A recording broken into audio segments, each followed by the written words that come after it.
What you do not know may be killing you, so goes the adage. This holds true for majority of people who daily depend on fuel wood for cooking and for other domestic chores. Studies have shown that wood smoke, which is a major indoor and outdoor pollutant, is very hazardous to human health and is comparable to tobacco smoke that is inhaled by a non-smoker, which is known as second-hand or passive smoking. The results of another study recently published in a World Health Organization (WHO) bulletin affirm that breathing wood smoke during a high pollution day can be equated to smoking 4 to 16 cigarettes.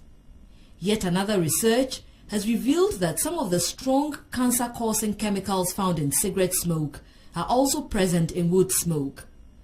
Further research findings have shown that second-hand wood smoke has potentially an even greater ability to damage one's health and that of family members in the vicinity of the cooking, especially infants who are kept on their mother's back while the cooking goes on. They are innocently made to breathe polluted air for many hours during their first year of life, when their developing airways and immature immune systems make them particularly vulnerable.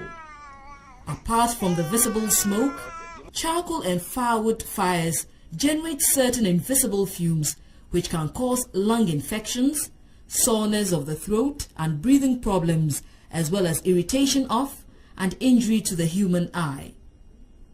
Housewives, bakers and most local restaurant operators spend long hours working over firewood or charcoal and inhale these smoke and odorless gases, hardly aware that the little coughs or eye irritations they suffer from time to time are a direct result of their continuous exposure to the smoke and the invisible fumes emanating from the wood fuel fires they used to cook. And the problem about charcoal is that often it does not go through the complete process of combustion. Thus, when it is used, the smoke that it produces contains the same poisonous substances like the smoke from wood. Health problems caused by the regular inhalation of wood smoke include respiratory illnesses, lung infections and inflammation of the airways. Other affected organs are the heart, the eyes and the reproductive system.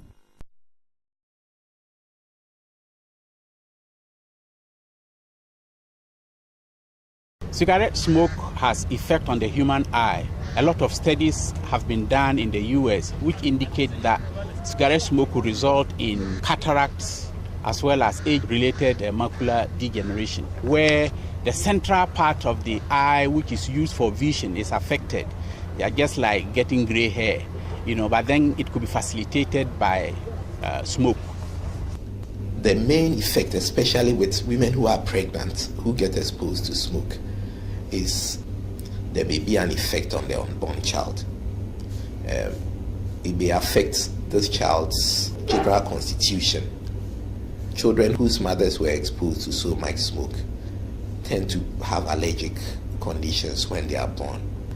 Other effects on the child would be congenital respiratory diseases, and then low birth weight. Diseases that could affect the woman per se may be related to the fire, whose intensity you can't vary, because it's not like the gas cooker where you can vary the intensity of the fire. So it has effect on the ovaries, which are supposed to produce the eggs. And by virtue of that, such women could be subfertile. So because of the intense heat, they should try as much as possible to cover the lower part of their abdomen where the ovaries are, so that the intensity would not affect the ovaries so much. According to the Ghana Living Standards Survey of 2000, 95% of Ghana's population depends on fuel wood for their cooking energy needs, chiefly firewood 53.8% and charcoal 28.9%.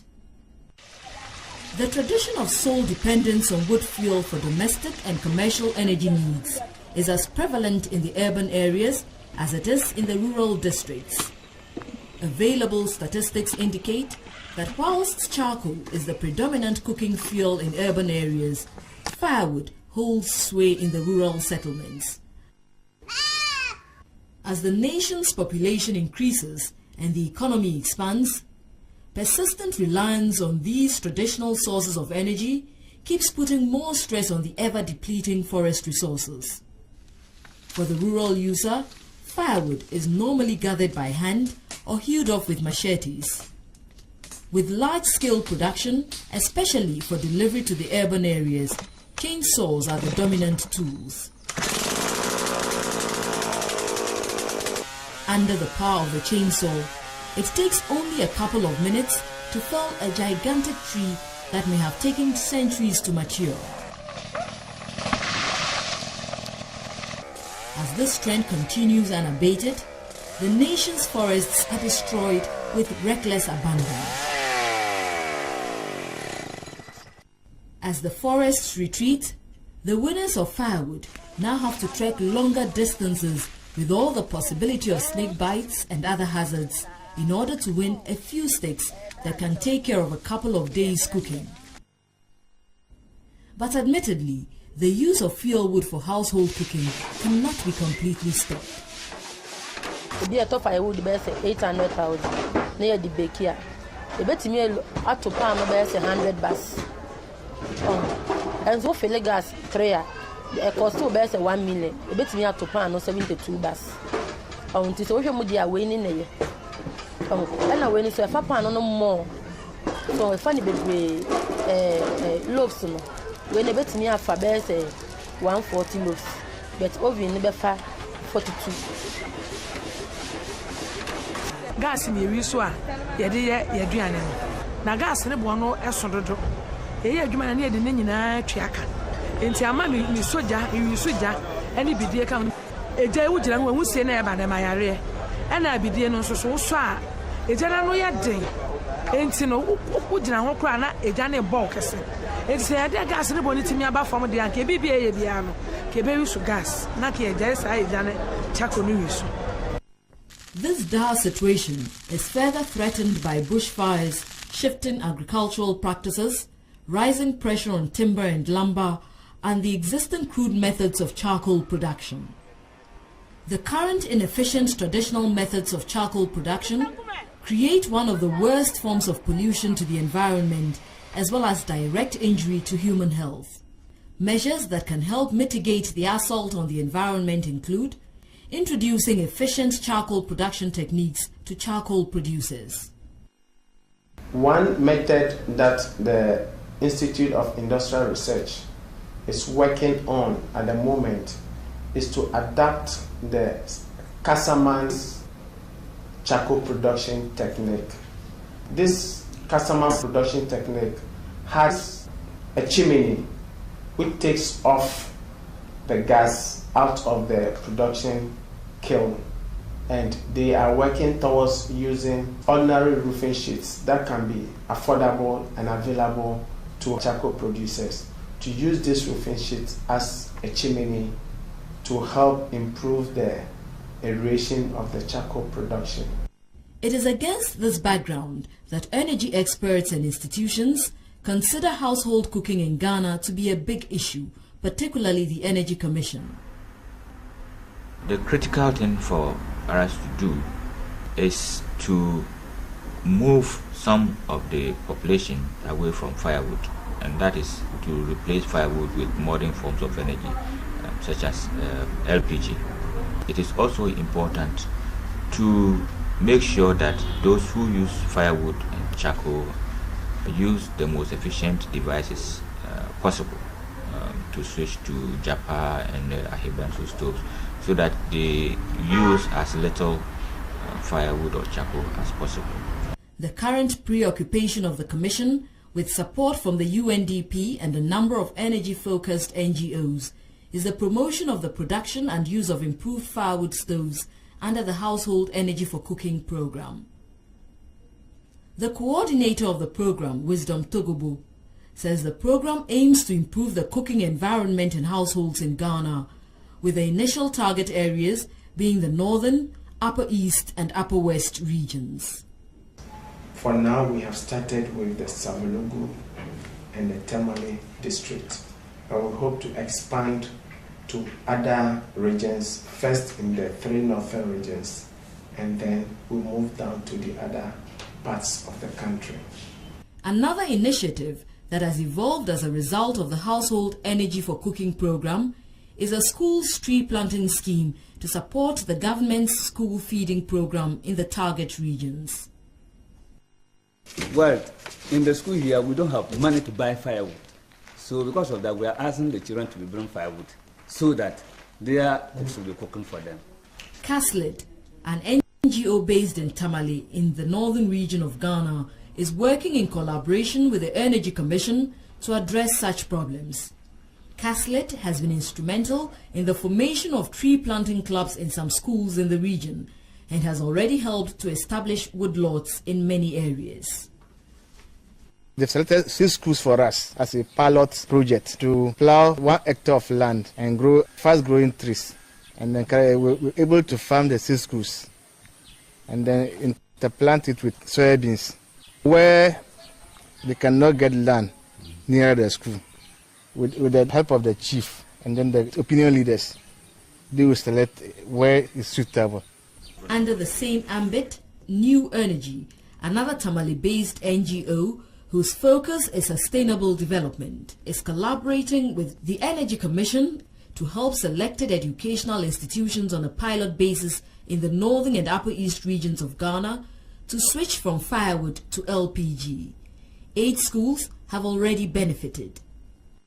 Through the program, new and interesting stoves have been manufactured, which are currently being tested to ensure their effectiveness.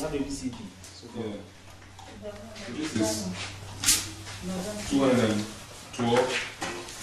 Yeah, you need latent heat of evaporation.